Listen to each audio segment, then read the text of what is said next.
ask about Brandon Spano. I was like, bro, I'm his partner.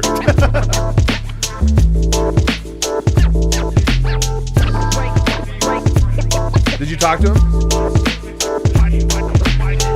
Gotcha. We'll probably talk to each other. Can't wait to hear about that, about Big Dave. Big Dave. He seems charismatic, man. He seems positive and fun. Yeah, you can't have the name Big Dave and not be that, you know? Yeah, you definitely. You want to be Big Harry? Definitely not. I don't know about that. It doesn't work the same way, Big man. Harry. That's how we do our show. What's up, everybody? Welcome in to the DNVR podcast. Sure. Yeah. We ready to do this from the studio, so like off-day podcast. Yeah, So I was thrown off there. It's not a winner's lounge. It's not a loser's lounge. It's just a podcast lounge.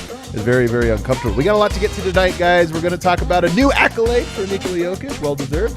We're going to give a notebook episode. I went through, rewatched the game, go line by line and talk about some of the big picture stuff. We're also going to throw out some trade ideas. And then, of course, we're going to look at this 6-game homestand. And to help me do that, I got the squad here. From Ithaca College, I've got Brendan Vogt. It's always a great day to be a bomber. I haven't sat from this angle before, and I have a new perspective on how short I am because the gnome is cutting the chat off for me. So that's You sad. can't see over the gnome. No, I can't. Oh, that's too sad. Over here, I got Harrison Wind. It's a beautiful day in the neighborhood, guys. That's right. Beautiful freaking day. Are you embracing it now? I feel like I've got to rock the cardigan until they leave. 100%. Yeah. My gosh. Am I wearing the cardigan tomorrow night? Oh my goodness. I think you should. I feel like I have to. They did win one in a row against Detroit, so it right. must have been the cardigan. That must be the reason. Yeah, probably. What happened, by the way, yesterday? I saw you guys, Michael Malone sprints to the podium and nobody's there? Not a single person? He got there in record time. Yeah. I mean, we didn't take any longer to get down there after the game. And usually, the game ends. There's 10 minutes. Go down to the media room. We are waiting like 5 minutes for him usually. Comes in, does his piece, blah, blah, blah. But he was in there a good minute before anybody got in there. Do you remember the days when we would like set a timer for how long Malone would take to come out of the locker room? And it was like 15 minutes, 20 minutes. Right. I guess he had little to say after the game. Little to say, was in a hurry. It is funny, too. People don't know this because the world's so changed that I don't even know the rhythms of Ball Arena anymore. Yeah. But it used to be, after a bad loss, Malone would take the 20 minutes, and you knew it was for him to cool down. That's right. Because he's like, I'm too honest right now. I'm too honest. He probably cold shower, just had to like really, really come down from his anger. I don't think there's a ton of separation between like when he comes out after wins and losses now. It's usually around the same time, I think. New man. Yeah. Same man, actually. But he's still exactly. given the same reactionary stuff in the post-game pressers, which we love. What a calmed man since his days in Sacramento, we've learned from Boogie Cousins. Yeah. How weird was apparently that? Has the green light to call him Mike. Is that right? Twice in one sentence. Well, but yeah, so Malone, even more of a hothead in the Sacramento days, apparently. honestly, I mean, it's not surprising that was his reputation even coming in, that he was like, that he ran hot. So maybe, age will flatten him, man. I can tell you that from experience. Guys, we have an exciting announcement. We do. Nikola Jokic won Player of the Week. Hey! Well deserved. Finally. Come on, you knew he was winning this one. I know there have been weeks before. I'm thinking back to, I think, the first week of January where Jokic's numbers were off the chart. Yeah. LeBron's numbers were 10% worse, but whatever. It's LeBron and the Lakers won a bunch of games. But this was one where it was there's nobody that comes close to what Right. Jokic did over this last 4 games over this last week. It was insane. Triple doubles. 3 straight triple doubles. Do you want the He numbers? did have 4 straight, but do I we think have the 3 numbers? straight over the week. All right. So his weekly numbers, 36.3 points per game. First of all, stop there. Stop there. 36 points per game. 11.3 Including a rebounds per 49-point game. 11.3 rebounds per game. Okay, that's pretty 10 good. assists per game. Okay, triple-double. 2.3 steals per game. Yeah, his steals have been crazy. Now, look, this sounds like a high usage week. So let's efficiency. Yeah, Nope, he's played a lot of minutes, right? 65% from the field, Wow. 40% from 3. Oh, stop. I don't know how it gets better than that. 65%, man, is just insane. I mean, that's the thing is we've seen. It's funny to me because the Nuggets went 2-2 this week. They lost a schedule loss. We keep saying to the Jazz, whatever. 3-2, right? Also, Or Jokic 2-1 was a this positive in every single game. In most cases, I think he's a plus 66 over the 6-game homestand. A plus 66. That's raw, not net rating. That was a raw plus 66, and Nuggets only go 4-2 somehow over that stretch. Mm-hmm. But he was a plus in all of those games. So I don't know. That was the only thing you could throw against him. But people have said, I've seen like the haters. There's Jokic haters out there, and they'll be like, Westbrook was doing the same thing, and y'all said his team wasn't winning enough or this or that. Here's the difference. Go look at Westbrook's triple doubles and his percentages in those. Go look at the raw plus minus and stuff in some of those games. Like that's the difference. Jokic 64% on 36 points per game is ridiculous efficiency. Yeah. He's also not chasing triple doubles. That's really it. Last night was the ultimate. I wish he would have chased a triple double. Just a little bit. It would have been fun to say he would have had 5 straight triple doubles. That would have been. It's like first center since Wilt or something. So I mean, those are his numbers, and the storyline locally was, man, they can't get him the ball. Can't get to the line. Can't get the ball. He's getting triple teamed. It's so true. Read those numbers again. It had 36 points per game, and the biggest difficulty was just giving him the ball. He's been fantastic, man. This really is one of his best stretches. Kale, do you also just to piggyback on that point? We've seen, I think, like throughout the last couple seasons, the most defenses have ever like actively double and triple teamed him on every single possession. Yeah. I feel like we've seen that over the last couple of weeks. So for him to put up those scoring numbers with the defenses that he's faced is wild. I got to do something that's been bothering me, and I can't believe I have never done this before. Like this needs to kind of like tuck in. Yeah, just like you're gonna knock a bobblehead onto my head for sure. Yeah. It's been like this for a couple weeks, and I keep forgetting to do it. Thank God we addressed that. I'm too professional. I never want to interrupt the post game shows. Over that. Well, we got it now. Look at that. That finger now it's bothering me in a different way. Man, this is gonna drive me nuts. This has derailed the entire show. Yeah, focus my attention on the show over here.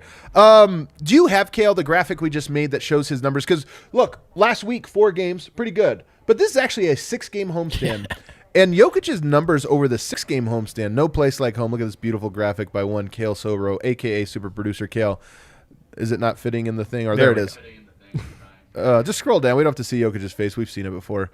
We know exactly what he looks like. These are the numbers over a larger sample size. And by the way, these numbers are weighed down by the fact that in a couple games he barely played because Nuggets blew some teams out. So, like, he didn't play the fourth quarter of the Portland game.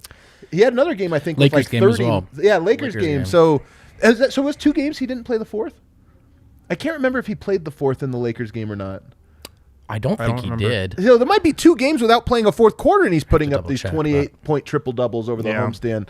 So here's what I say. I think this is meaningful for 2 reasons. We talked about this a little bit, but I really want to hammer this point home. 1, Jokic had a daughter as the season began.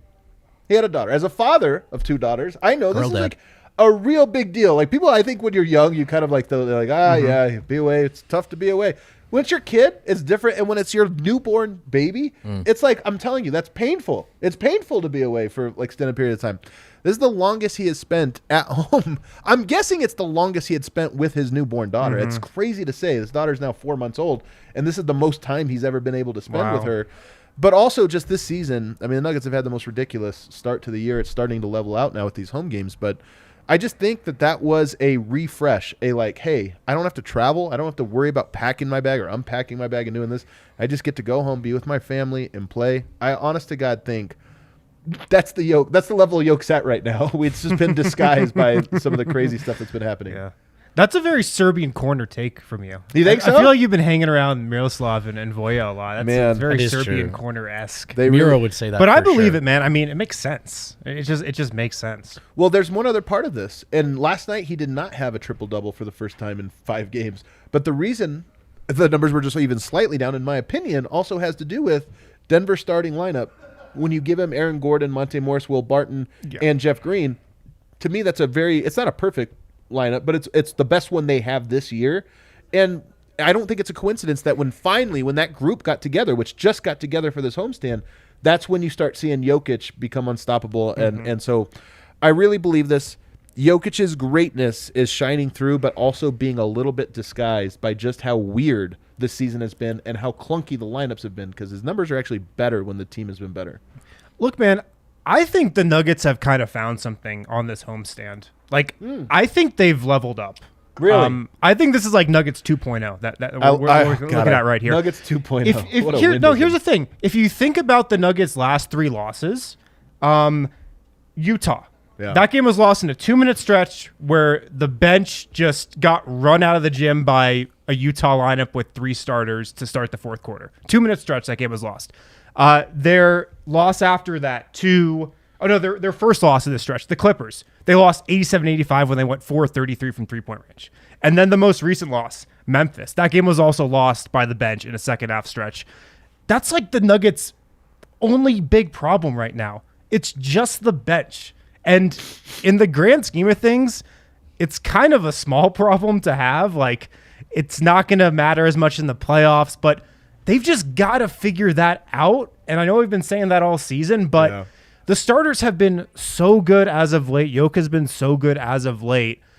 I think they're like on the cusp of kind of taking off. And we've been saying it all season, but it's a different thing to say now, isn't it? Now that there are actually other options. Right. Now, time will tell if that was just Detroit or whatever, but people have clamored for Malone to experiment, and he has. There's just only been so many directions he can go. Now they have more, so is there something to 2 shooters and a center off the bench and a real roster, a real lineup makeup, you know? Well, we'll find out. Spoiler alert, we're going to talk about this more in segment 2, but I'm not so sure. I'm not so sure.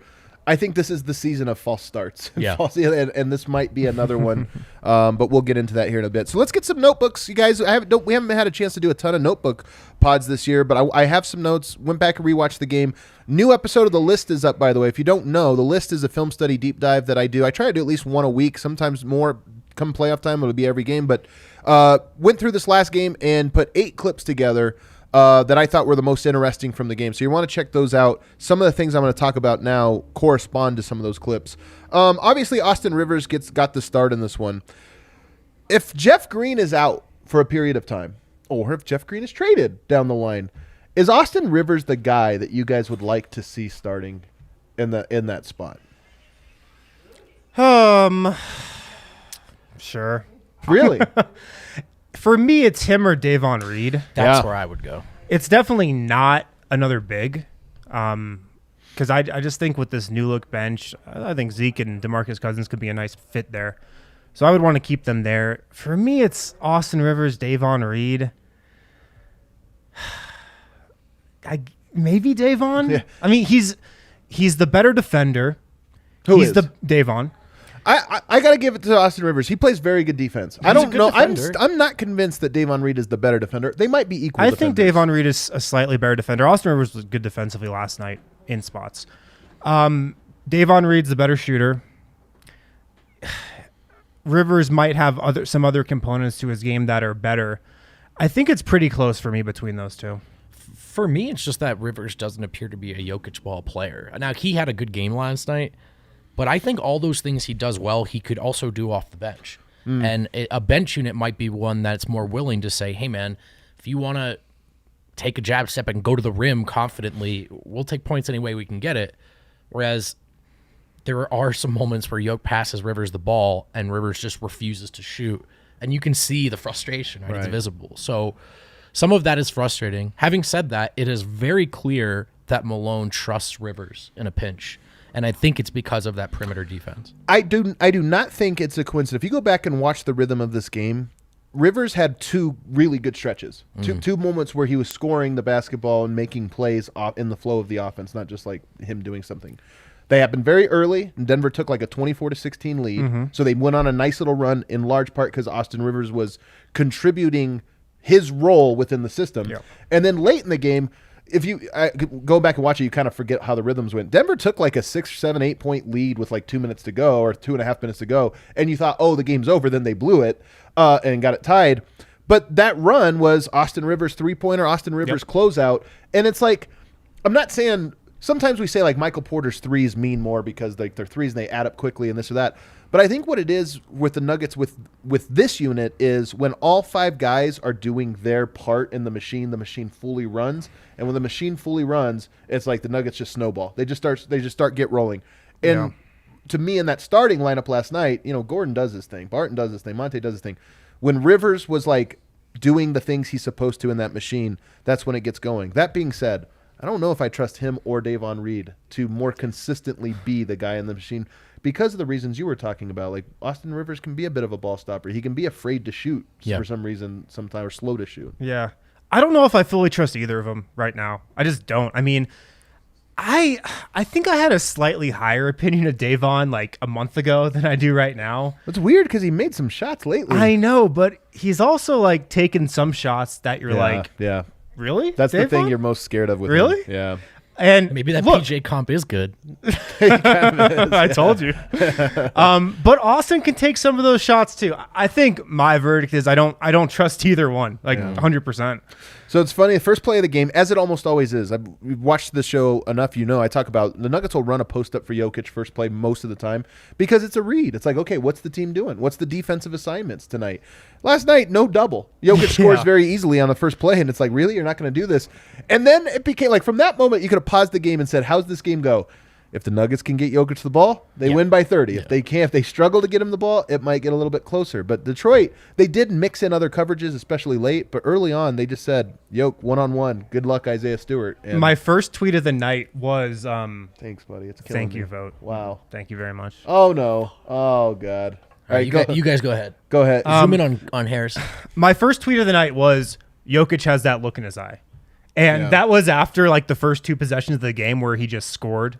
I think the first one was on Stewart. The second one was on, like, I don't even know, Sadiq Bey or something. Yeah. But he was like, oh, you guys are single covering me? All right, I'm just going to put the ball in the hole. Yeah, very easy for him to read. He's so comfortable with his footwork in the post right now. The Nuggets played a lot of zone early. Now, an interesting question, one of the big questions I have for tomorrow night is, when you play a team twice in a row, Denver plays Detroit at home and then they go on the road to play Detroit, I'm guessing that both teams are going to be like, next game plan's completely different because we don't want them to get a read on what we're trying to do.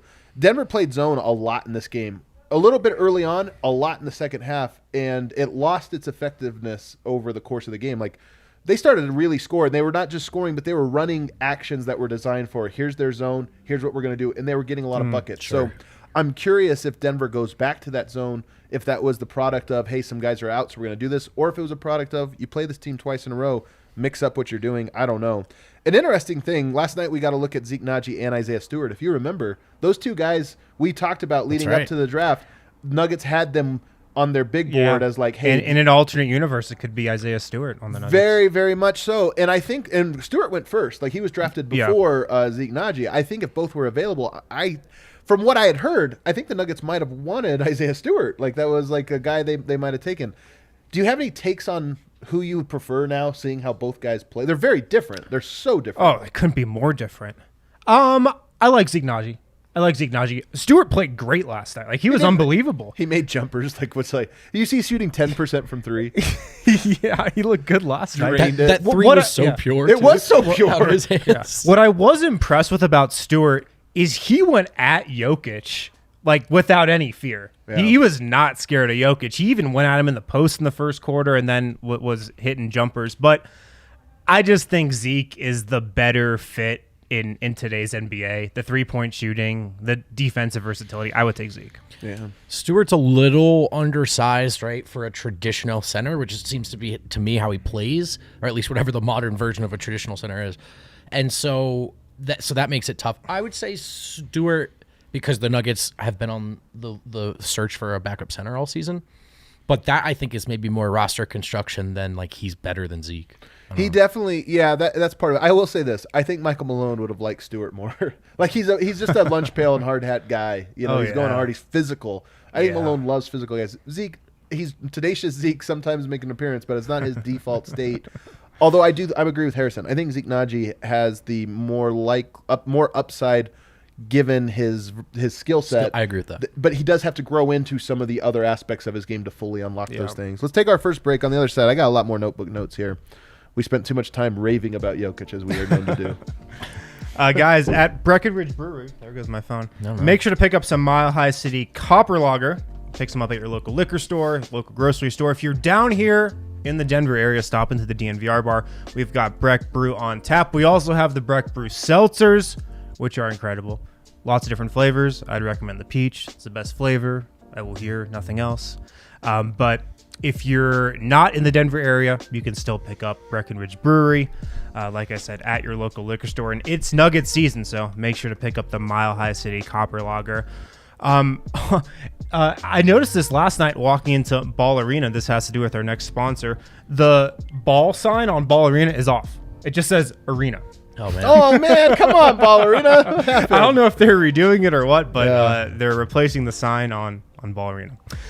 Anyways, Ball came to us because they're looking to fill line capacity at their Golden plant. They're looking for production technicians. If you want a job with Ball, check them out. Jobs.ball.com and search for Golden. It pays $27.39 per hour.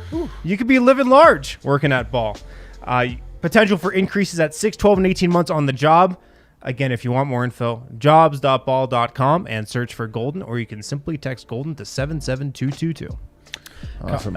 Josh, you should have said they dropped the ball, but your joke lands all the same. Yeah. Good try. All right, segment 2 here. Getting back into these notebook notes here before we talk about this upcoming road trip. AG was really using his size advantage early on. He was just dominating physically inside last night. It went away. Second half, he wasn't so much. I don't know why. If they there was just an started adjustment. shooting threes in the second half. Yeah, I don't know what it was, but he made a point, and it's funny because we talked about Cade Cunningham and what a great NBA body he has. You could tell he's a 19-year-old because AG was like, no, get in the weight room because you're not there yet, and he was just absolutely muscling him around.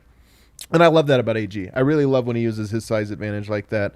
Bryn Forbes comes in for Monte. I'm so curious. Maybe the number one thing I'm curious about in this next game, if that's the same rotation. Malone, I will say this. We know Malone doesn't change things when the team wins. Right. Was that the new rotation or was that the rotation because Jeff Green was out? Exactly. Jeff Green, Bones Highland, all of that. Like, if those guys are back, we have no idea what to expect of this rotation coming back. So, I mean, Austin Rivers, does he play with the second unit? I mean, who knows? There's so many questions with this, and I don't know if Malone has all the answers.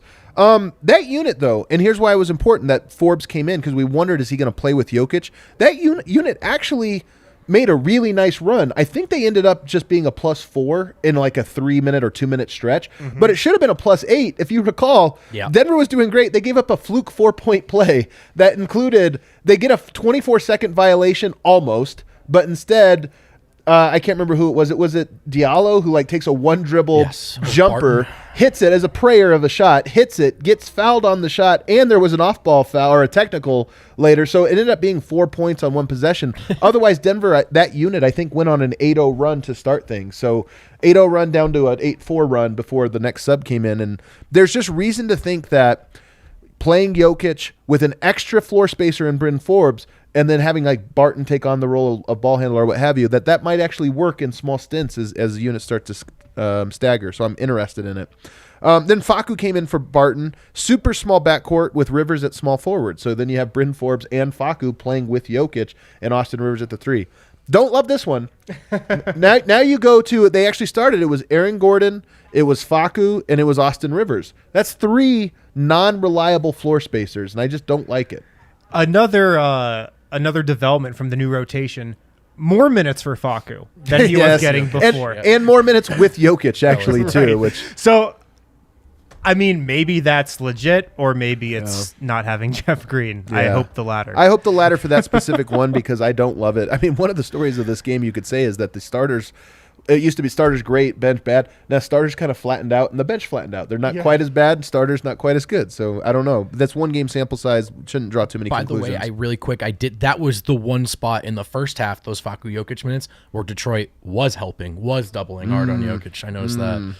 So I hope they avoid it. Lacks size. Obviously, Forbes and Facu together is really small just to begin with. It lacks shooting. One thing I have, and this was on the list, the Nuggets have been one of the lowest teams in the NBA in the Jokic era at scoring off screens. Now, this is not dribble handoffs. This is not pick and rolls. This is like where guys run around the court off screens and then they catch and fire. With Bryn Forbes, they actually early on called a play that got him running off of 3 screens. You know, the NBA has gone away. I don't know if you're getting a little bit in the weeds here, but NBA used to be full of floppy action. Floppy action would have players running along the baseline, and they could kind of pick how many screens. Hamilton. The Rip Hamilton, for sure. I mean, the Spurs would run a lot of this type of action. And the NBA's gone away from that a lot as it's kind of the yokification of the league. A lot more pick and rolls, a lot more other stuff. But the Nuggets have always been really low on that. The team that's number 1 in the NBA at scoring off screens, anybody want to guess? The Heat? Nope. They don't score. They do. It should have been the Golden State Warriors. They have Steph Curry. They run Steph Curry off all these screens, and what does it do? Bend the defense. Now, the Warriors also run a lot of pick and roll and a lot of dribble handoffs. They do a perfect job, in my opinion, of blending the pick and roll, which is like the modern day NBA, with this off screens, which is like they are uniquely positioned to do. Klay Thompson, you run two shooters running in opposite directions off screens, and the defense is like, where do we go? I think the Nuggets can be a lot better at this.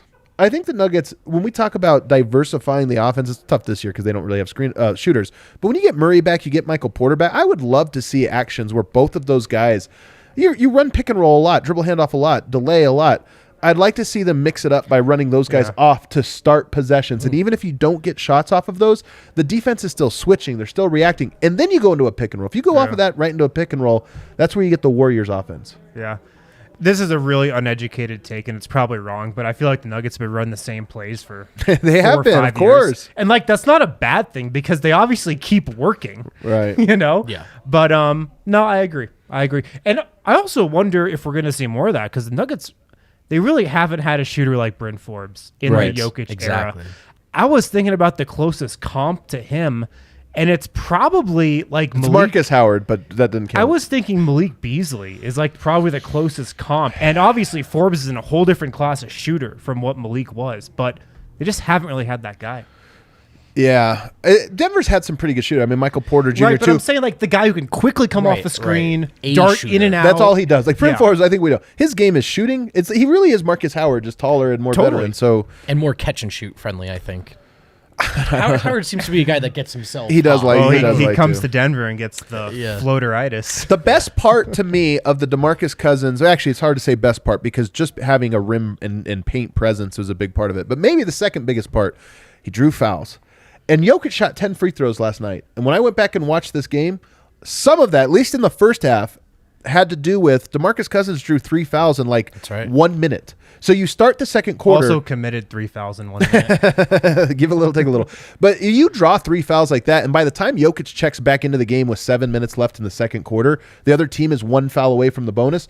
Jokic draws a lot of non-shooting fouls. But if you can get into the bonus, those non-shooting fouls become shooting fouls, and he actually got to the line, I think, for 4 free throws in that first half that were the result of being in the bonus, and being in the bonus was the result of DeMarcus Cousins drawing fouls early. So a little benefit there that doesn't show up in Boogie stat sheet, doesn't show up anywhere in advanced statistics or anything, but is something to kind of keep an eye on.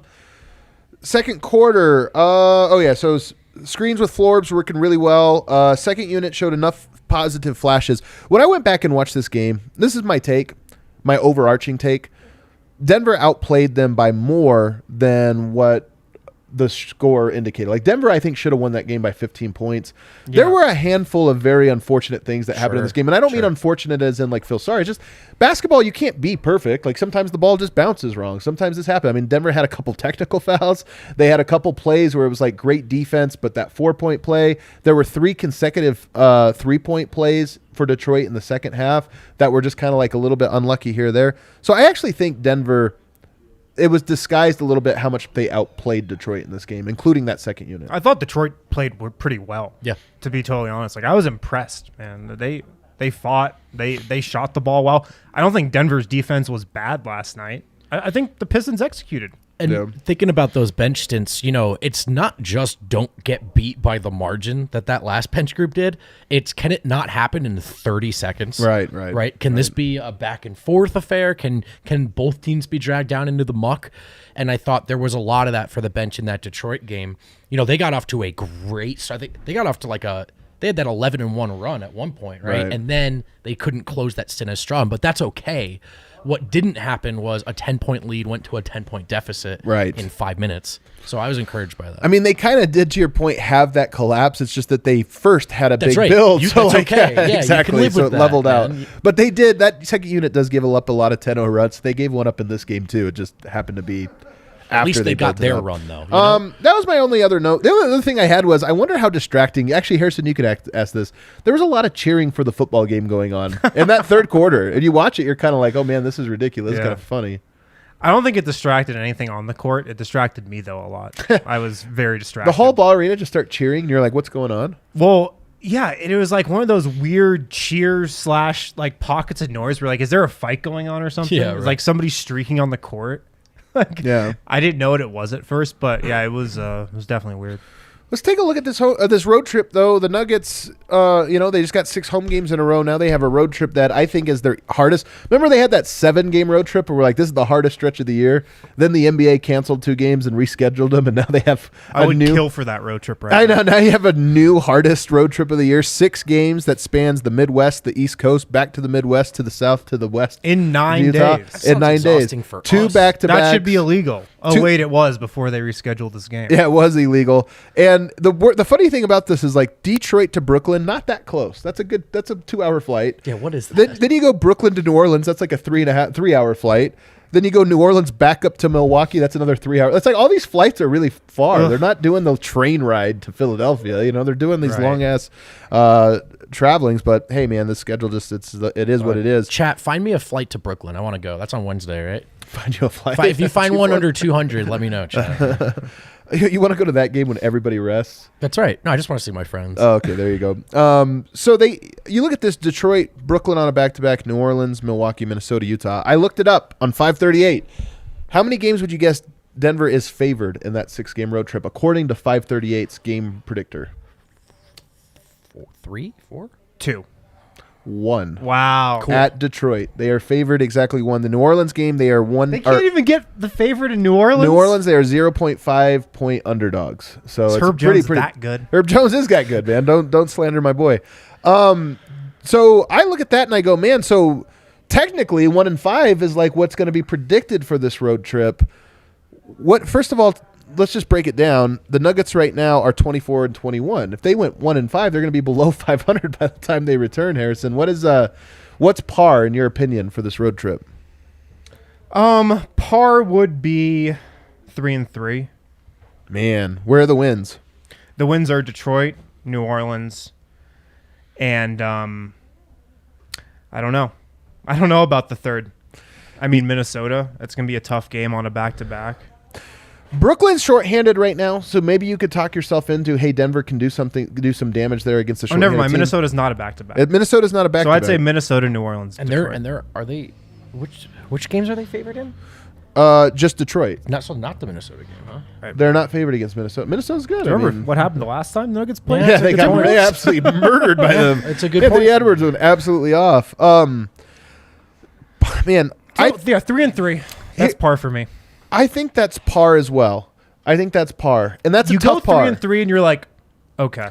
You actually get an A-. Like unlike this last one where they got 4-2, I'd give them a B-. I think if you go 3-3, you actually get an A- from me. I think you actually look at that one and you're not. Yeah. You're if they more go happy 3-3, Nuggets 2.0 is still intact. The Nuggets 2.0. But if you only go 2-4, I mean, unfortunately, you're going to be at 26-25.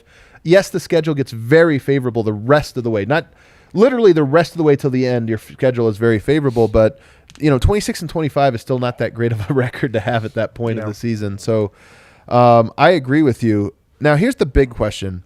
You do have a back-to-back against Brooklyn. You have a back-to-back against Utah. I'm going to keep bringing this up because I hope the Nuggets are listening. I hope Michael Malone is tuned in right now. I know where you're going, and I was going to ask this same Last question. year, the Denver Nuggets season went up in flames, coinciding with a schedule that looked not too dissimilar to this one, where they played an enormous amount of games in a very short period of time. And guess what? They were rolling. Yep. They got Aaron Gordon. There was this hype around the team. Everybody was excited. And so it's like, let's keep going. It's a back-to-back. We're on the road. Everybody plays. Jamal Murray got hurt and he came back. And it's like, hey, we're rolling. Let's put him back in and see what happens. And P.J. Dozier went down. Monte Morris went down. Will Barton went down. Jamal Murray went down. All of a sudden, everybody got banged up on the team. And I'm not saying that's a direct correlation. Sometimes things happen, and probably there was a lot of that. When I look at 6 games in 9 days, I just say the odds of a player getting hurt go way up unless you take games off. Harrison, are you as concerned as I am?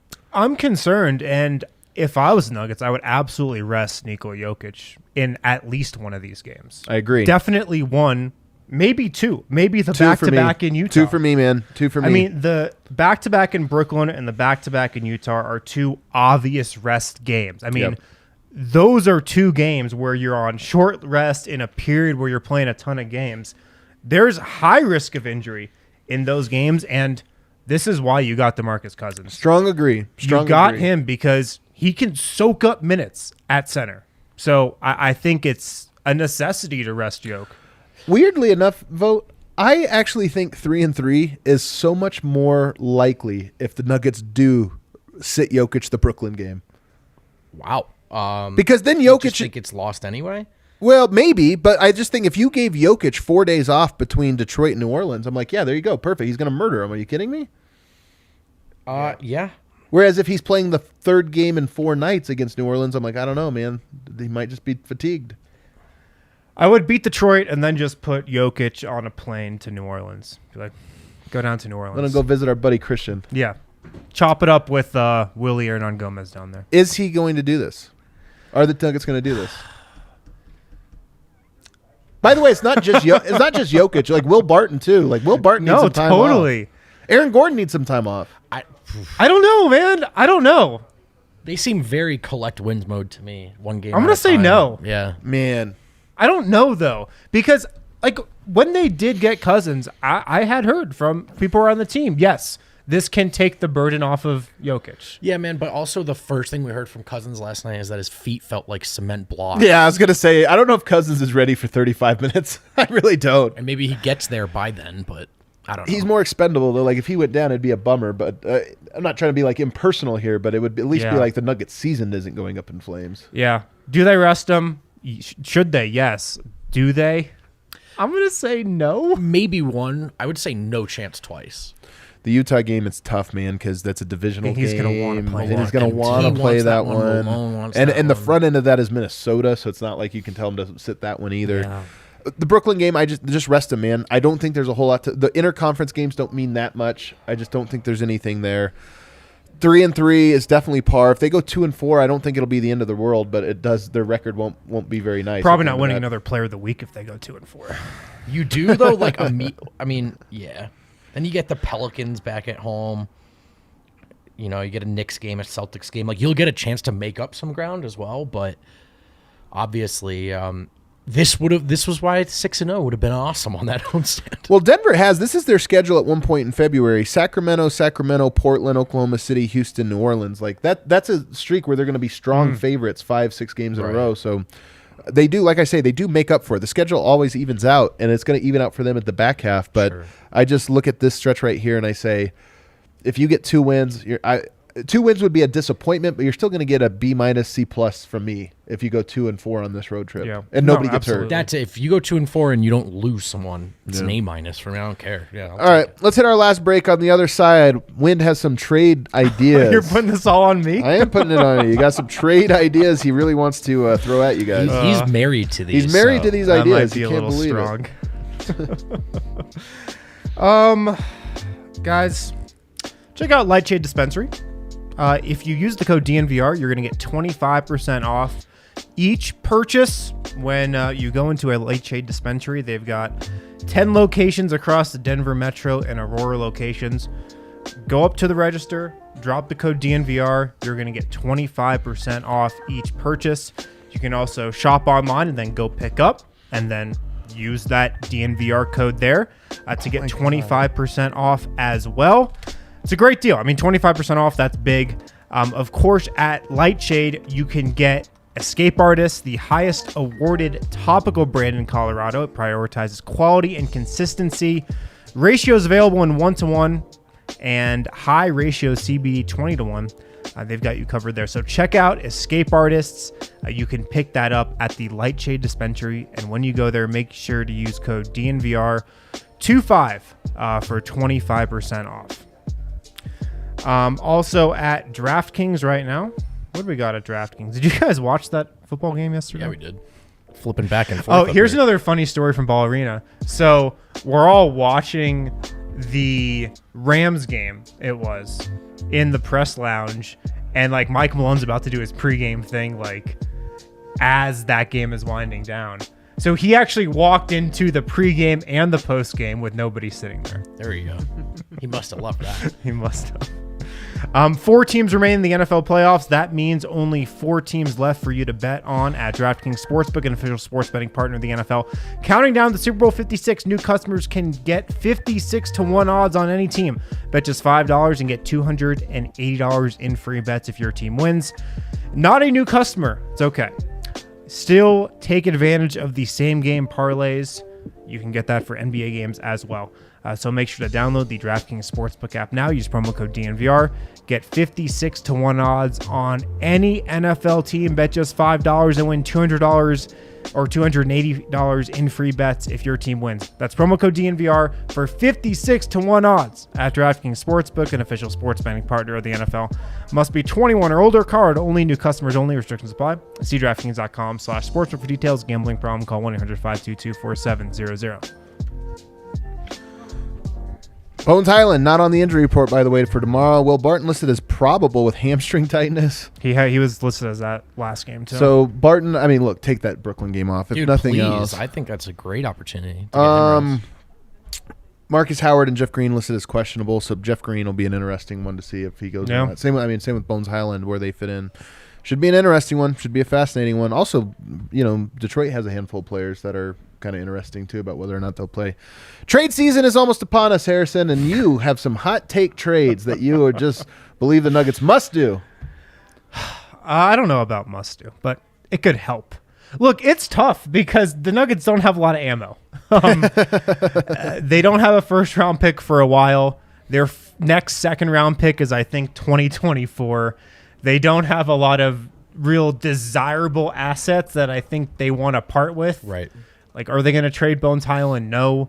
Do they want to trade Zeke Naji? I don't think so. But those are how you get good players back. Right. So, a trade target high atop my list is Robert Covington. Look, the Blazers are going to do a fire sale at the deadline. Robert Covington, I think his length could be nice on the bench unit. His off-ball movement could be nice. Defensively, he's not as good of a defender as his rep suggests, but he's still pretty high in like the advanced defensive metrics, and he's the best defensive player on Portland by a mile. So I think his defense, his length could help. He goes hot and cold from three, but he's a top target for me, Covington. What do you think it takes to get Robert Covington? See, that's the tough part because he's going to be desirable. Of course. I wonder if Portland could get a first for him.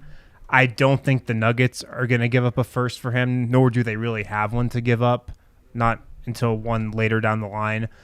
So I think he might be a little bit out of Denver's price range, but like the package would be, JaMychal Green, I think Vlatko, and like a first. Oh, that's right, Vlatko. I'm curious as I go through this. I know people are going to hate me for saying this. I love Bones Highland. I love him. Whoa! I love him. About to get canceled by VCU, bro. I'm telling you, when I look at how does this play out for the Denver Nuggets, like this Bones Highland, I'm not convinced he actually plays tomorrow night. I don't know that Malone is going to say, hey, that's our guy. Like, I think Bryn Forbes is in. I think JaMychal Green is in when he's healthy. I think Facu is in when he's healthy. DeMarcus Cousins, they just signed. I think he's in. Like, I look around and I go, I don't know that Bones Highland is going to be a guy that gets the minutes required to get him to where I believe he's going to be healthy under Michael Malone. That's the decision he makes. So I look at that and I go, do we have ourselves an RJ Hampton situation where it's like, man, we love this guy. We'd love to watch him develop. I think Bones is better than RJ Hampton, just for the record, like a lot better, as projects to be better. But do we have a situation where it's like, don't fall in love with all of your players? The same goes for Zeke Naji, by the way, because when you talk about trading away first and trading away this or that, first is tough. That's real. That's your best trade ammo going forward, and it's also just tough to trade first, given Denver what Denver's done so far. Bones might be the guy. Bones, Jeff Green, JaMychal Green, those might be the guys that you look at as trade prospects if you're looking to get back a player of Covington's caliber. And then you ask, is it worth it? Well, here's the thing. Covington's on an expiring deal. It's a very short-term investment to be able to get him. But he is a guy that's going to be in your rotation, no questions asked, in a playoff series. And if you go up against really any team, Covington's going to be a key piece of that. Bones Highland might be an anchor this year and might not ever get the minutes to develop into the player we all believe he can be. I mean, you're right that it's going to take Bones or Zeke to get a really good player. I would not even think about doing that deal, though, for Covington. Covington's not worth that at all to me. I mean, I wouldn't even give up a first for Covington, but I think somebody will. Like, that's why I don't think the Nuggets are going to get him, but I would not do that. And I'm with the chat here. I do think of the younger assets, I would start with Zeke, although I do think maybe Bones is more appealing, depending on the suitor. More valuable, perhaps. But I think if we could have our pick of things, probably they part with Zeke before Bones. Zeke's certainly going to give you more this season. than Bones. That's true. And by the way, I'm not high on the idea of trading either of these guys. I just, again, like to make money work and stuff, you could move JaMychal Green. You could move Jeff Green. Like, how interested are other teams in those guys versus Bones or Zeke, which might command some value? So I get that. Denver's in a really tough place, right? We want to say the Forbes trade tells you they're all in, but how can you really be all in when you still don't know about your 2 max guys? This might be too many chips in the middle to move on from Bones. I don't know. You'd have to have a good sense of what you were doing long term. I mean, because that's the thing is Denver would start to get a little bit more depleted. I'm telling you, George Karl, he's like really convinced me though about, like, I'm not, from talking to George, I'm not surprised Michael Malone doesn't play guys like Bones and Zeke as much as we would like. Right. It's just coaches that for whatever reason they want veterans, and if that's what it takes, then you got to give them. You either move on from a coach or you find the players that they want, and we'll see what happens. Yeah. What else, Wind? Covington, I don't think the Nuggets are getting Covington. What about Mo Harkless? Oh God, Mo Harkless on the Kings, just toiling away in Sacramento. Good defender. Cheaper. This is a cheaper trade. This is a step below Covington. Yeah. Like, Mo Harkless is actually under contract for next year too, making $4.5 So who would million. he replace? Who is he? Like, who are you trading? Because the thing about Mo Harkless, I do not trust that guy to score in an empty gym. Absolutely not. I mean, JaMychal Green, if the Kings want him. You know what he? Like, you know what Mo Harkless is? He's like the combo forward version of JaMychal Green. He's like a position up. Yeah, he's like he's not even a full position up. He's a half position up. Of JaMychal Green. Yeah, I just think it's realistic. Like, these names aren't going to blow anybody out of the water, but that's just Denver's reality. I'll tell you something. The thing I worry about Mo Harkless is I don't know if that guy's a true competitor. Like, I just don't know if he has that. And what does Jokic always say about JaMychal? Like, we try to figure out, why does Jokic love JaMychal? For that, he always does the right things. He cares about winning this or that. And so I don't know if he was a true small forward, meaning it was a guy that you're like, his best position is small forward, then I would say, okay, you could do it. But the fact that I think Mo Harkless' best position is power forward, I don't know if that solves a problem for Denver. Yeah. That's just the spot I'm trying to fill, though. Power forward? On the bench unit with Covington and not a Harkless. wing or a perimeter defender. Well, a 3-4. Both those guys are like, they can defend those 3-4s. That's who I'm looking for. I don't think there is a single player on the Nuggets roster I would trade for Mo Harkless. Because I don't want to see him in Denver. He reminds me of a worser Torrey Craig. Like, Torrey Craig is at least more of a 3. Torrey Craig is the 3 Would version. you want Torrey Craig? You almost have, like, Torrey Craig's the 3, JaMychal Green's the 4, and then Mo Harkless is like the combo, the 3-4 of that mold. Yeah. In the worst way, though. He's the worst kind of combo. He's more of the tweener than the combo. Rashawn Holmes, anyone interested? Too rich. Too rich. He'd be hard to get, actually. The chat's going for DeAndre Hunter. Way too rich for the Nuggets blood. Of course. This is the thing about these trades. Like, nobody was clamoring for Bryn Forbes either. Like, that's the level of trade you're likely to get here. Is some guy, and look, that's not the worst thing. That's not the worst thing. If you find a guy that fits into those spots, then it's like perfect. He's not a great player, but he unlocks a certain aspect of all the other guys you have. But this is an illuminating conversation. Like, I saw some people say, well, let's just keep both those guys and develop them. What are we doing here? But this helps put you in the frame of mind of the front office, right? Malone has said, temper your expectations for the trade deadline. This is why. There's either a move that's probably too aggressive, or there's a trade that's not going to get anyone excited. So maybe they tape up around the edges. But again, a severe lack of assets is going to be the defining factor in this trade deadline. Yeah. Kenrich Williams, I mean, that's obvious. This is...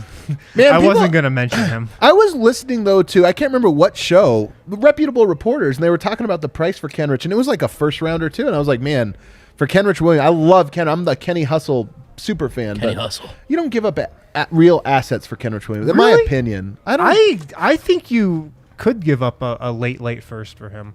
Man, He's I don't good, see it. man. He's good. He would make them better right now, right? Yeah. He is good. I just don't think we're talking about bullets in the chamber, man. I don't do it. Yeah. I don't really have that many more names. You know somebody who's having a bounce back year in San Antonio. We're gonna go back to San Antonio. Oh my God, don't say it. Keita Bates Oh Diop. my God, don't say it. Come on, dude. He's a good defender, and he's actually having a solid year. That's the Trey Lyles of JaMychal Greens. He's been decent. Kata Bates Diop is not coming back to Trey Denver. Lyles He's of been Jermichael decent. Green. Let me tell you. What else do we have? Is that it? I don't have anything else. Is that it? We have any other thoughts here? I think this. Do you guys have anybody? This exercise? Justin Holiday, good work, guys. Justin Holiday or Sean Hey man, we all bring different parts to the They're not good table on the trades, show. I think. guys bring anybody? I think this demonstrates how hard it is for the Nuggets to get a guy. Yes. And here's what I would say: Tim Conley's very good at scouting in the benches. You know, like he just kind of knows these guys or this or that. So like that's to me like Roddy Magruder wasn't on my radar, but you know you watch him shoot some threes and you think, hey, maybe that guy would fit on a second unit, you know, in a certain role. So. That to me is more in line with what's going to happen. If they move a guy, it's probably going to bring in a Rodney Magruder type player that you hope can give you a game or two in a playoff series and maybe just fill some minutes. Another guy who's on my list is Kyle Anderson. Come on, man.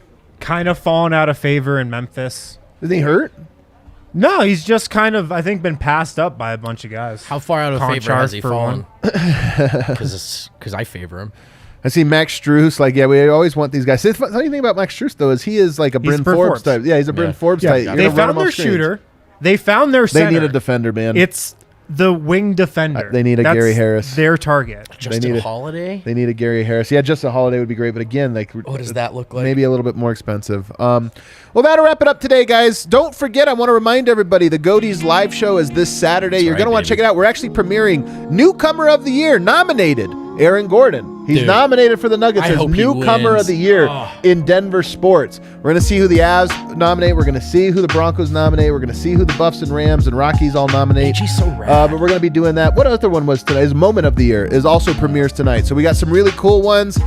Nominee for... I'm on that one. Yeah, you're on that panel. So you're going to want to check those out. But more importantly, if you're in town, come and check out our live show. We haven't done one of these since we did one at Blake Street Tavern. It's one of the most fun things we've done since the DNVR launched. We're hoping it's going to be just like that. We got some games lined up. That'll be a lot of fun. So check that out on Saturday. Hit that like button on the way out. We'll see you later.